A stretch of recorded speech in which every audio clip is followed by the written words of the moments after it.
જે ઓળખી શકે કે હું કોણ છું, મારા સ્વામી કોણ છે, હું કોનો સેવક છું, મારા ઈષ્ટ કોણ છે, મારા ગુરુ કોણ છે, હું કયા માર્ગ પર ચાલી રહ્યો છું, એને જે વ્યક્તિ ઓળખીને અને તદ અનુસાર કે હું તિલક ધારણ કરું તો મારાથી આવું ન બોલાય, મારાથી આવું ન ખવાય, મારાથી અહીંયા ન જવાય, હું કંઠી ધારણ કરનારો વૈષ્ણવ છું, મારા કંઠમાં અષ્ટાક્ષર પંચાક્ષરની કંઠી બિરાજી રહી છે, મારાથી અમુક વસ્તુ ન થાય. એ વિવેક જ્યારે મનુષ્યના જીવનમાં આવી જાય છે ત્યારે પછી એ વૈષ્ણવથી ભગવદીય તરફની યાત્રા પ્રારંભ કરી દે છે. ભગવદીય કોણ? જેમાં ભગવાનનું દર્શન થાય. કેવલ બાહ્ય રૂપ બનાવી લેવાથી ભગવદીયતા નથી આવી જતી. આંતરિક સુંદરતા જ્યારે આવે, આંતરિક સ્વસ્વરૂપ જ્ઞાન જ્યારે થાય, ભગવદ સ્વરૂપ જ્ઞાન જ્યારે થાય ત્યારે સૌંદર્ય આવે છે. અને પૂતનાએ બાહ્ય સૌંદર્ય તો બનાવ્યું, આંતરિક સૌંદર્ય બનાવ્યું નથી. અને આંતરિક સૌંદર્ય कौन छलावा करने आया है वो ठाकुर जी बहुत अच्छे से जानते हैं. कौन મને બનાવી રહ્યું છે એ પ્રભુ બહુ સારી રીતે જાણે છે. દુનિયાની સામે તો વ્યક્તિ પોતાના જુદા જુદા સ્વરૂપો પ્રગટ કરે છે, પણ જ્યારે ભગવાનની સામે જઈને બી એ જૂઠું બોલે છે ને, ઠાકોરજી કહે છે બધી ખબર છે, હવે રહેવા દે ને.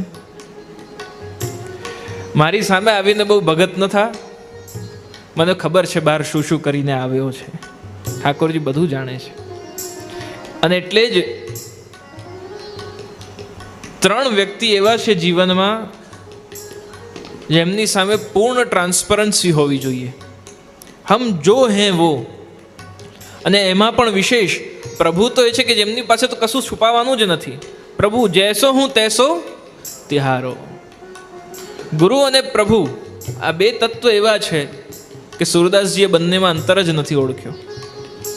ગુરુ અને પ્રભુની સામે તમે ડૉક્ટર પાસે અને વકીલ પાસે જાઓ અને ડૉક્ટર ને વકીલથી તમે તમારી વાતો સંતાડો, રોગ શું છે એ ડૉક્ટરથી સંતાડો, અને ક્યાં તકલીફ છે ને ક્યાં તમે ફસાયેલા છો એ વકીલથી સંતાડો, તો તમને ગાઈડન્સ મળે, પણ રાઈટ ગાઈડન્સ ન મળી શકે. અને જ્યારે અટકો કે વધારે રોગ બગડી જાય ત્યારે પછી કે આવું હતું તો પહેલાં કહેવાનું હતું ને.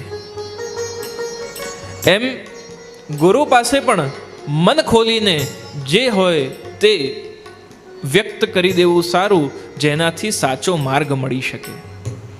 અને પ્રભુ પાસે કંઈ પણ છુપાવવાની જરૂરત નથી, કારણ કે જ્યારે પ્રભુ પાસે જઈને જીવ કંઈક છુપાવે છે ત્યારે ભગવાનને થાય છે હજુ આને મારા પર વિશ્વાસ થોડો ઓછો છે, અભી ભી इसका मन मुझसे मिला नहीं है, खुला नहीं है, अभी और प्रतीक्षा करो कृपा करने में.